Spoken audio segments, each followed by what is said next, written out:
Aquí na plaza adentro del campus de Don Pablo Lorenzo Memorial High School puede encontrar con un mobile school. Un computer laboratory adentro de un bus por primera vez se visita na ciudad de Zamboanga.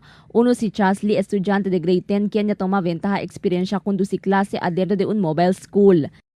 It is a great opportunity kasi chinabes lang ka naman pwede andakil STI with this computer laboratory on wheels.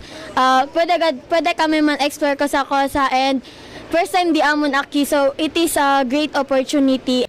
Adentro del mobile computer laboratory puede encontrar 22 computer set. Air condition adentro por eso confortable mga estudyante, mientras aprende mga basic computer lessons. Talina 44 estudyante puede servir mobile school cada session.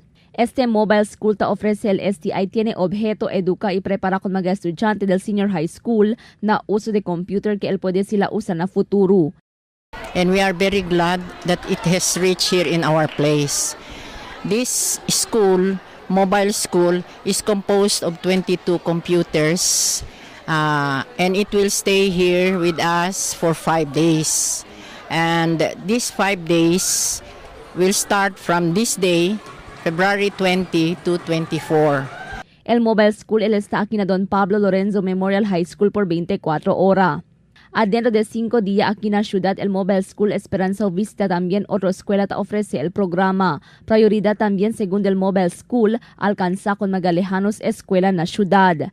Crystal Almonía, Dateline Zamboanga.